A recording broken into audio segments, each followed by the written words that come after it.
آپ کا جواب یہ ہوگا.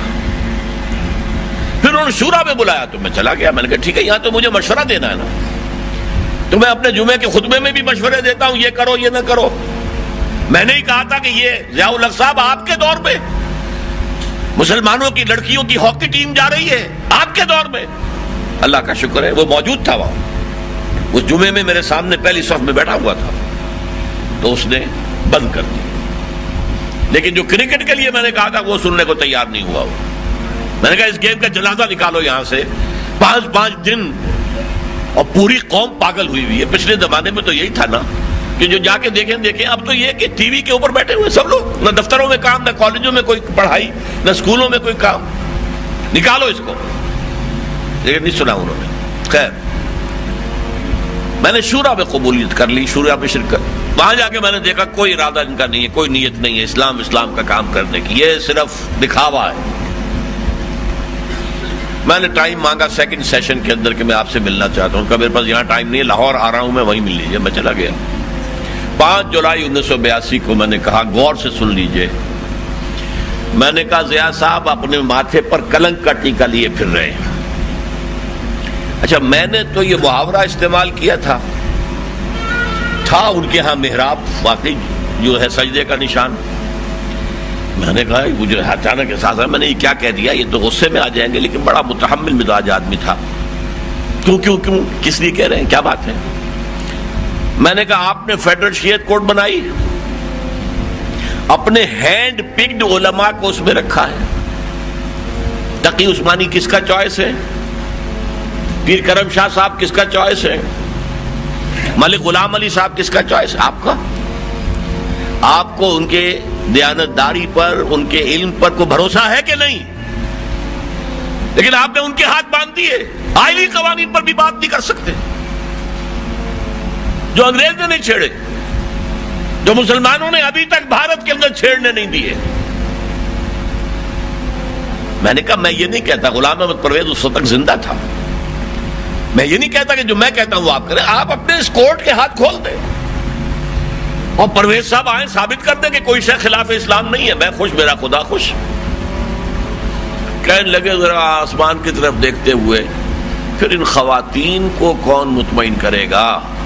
تو میں نے کہا اگر یہی آپ کے سوچ کا پیمانہ ہے تو یہ لیجئے, میں استعفیٰ لے کے آیا ہوا ہوں, یہ حاضر ہوں. میں آپ کے ساتھ نہیں بیٹھ سکتا آپ کی شورا کی. تو اب جو سیاسی اور ریاستی سطح پر توبہ ہے وہ دستور میں اگر یہ چور دروازے بند کر دیے جائیں. قرارداد مقاصد it will take precedence over the whole of the constitution. ایک جملہ اضافہ کیا جائے, 227 شامل کیا جائے اس کے ساتھ 2B کی حیثیت سے.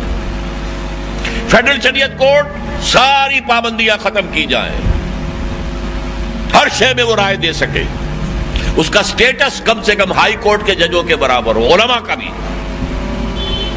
یہ کام کر دیجئے تو گویا کہ اس ملک میں اسلامی قوانین کے نفاذ کا ایک عمل شروع ہو جائے گا. ہم شروع بھی کر دیں گے تو اللہ کی رحمت ہمارے شامل حال ہو جائے گی.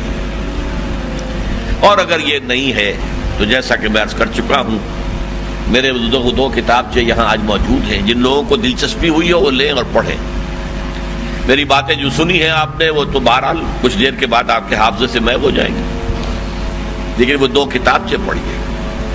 بین الاقوامی حالات پر میں نے زیادہ بات نہیں کی ہے اس وقت, حالانکہ جو آیتیں پڑھی تھی یریدون لیطفئوا نور اللہ بافواہہم, یہ چاہتے ہیں کہ اللہ کے نور کو اپنے منہ کی پھونکوں سے بجھا دیں.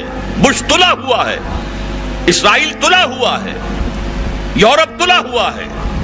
اسلام کو ہم ختم کریں گے. اسلام کو مذہب کی حیثیت سے ختم نہیں کرنا چاہتے. رہو, نماز پڑھو, روزہ رکھو, ہمیں کوئی اعتراض نہیں. لیکن اسلام کا سیاسی نظام, اسلام کا معاشی نظام, اسلام کا سماجی نظام, nothing doing. There can be no compromise. ہمیں ختم کر کے رہے. اس کے لیے اللہ تعالیٰ کی جناب میں توبہ کیجئے. توبہ کے 3 مراحل میں بیان کر چکا ہوں. تنظیم میں شامل ہونا چاہیں تو ہمارے آپ کے بیعت فارم ہم نے تنظیم بیعت کی بنیاد پر قائم کی. جدید انگریزی درآمد شدہ نظام نہیں ہے، بیعت کا نظام ہے جو قرآن میں ہے، سنت میں ہے، سیرت میں ہے اور ہماری 1300 تاریخ کے اندر ہے۔ اس بیعت کے نظام پر قائم کیا۔ اس کے لیے آپ کو لٹریچر، شاید یہاں پر ہمارا مکتبہ لگا ہوگا، لٹریچر مل جائے گا، بیعت فارم مل جائے گا، اس کے بارے میں غور کیجئے، سوچئے۔ یہ صرف آج کے نشست جو ہے نشستند گفتند برخاستند نہ رہ جائے، بلکہ آپ کی زندگیوں میں ایک انقلاب آئے، آج کی رات آپ کی زندگی میں ایک ٹرننگ پوائنٹ بن جائے۔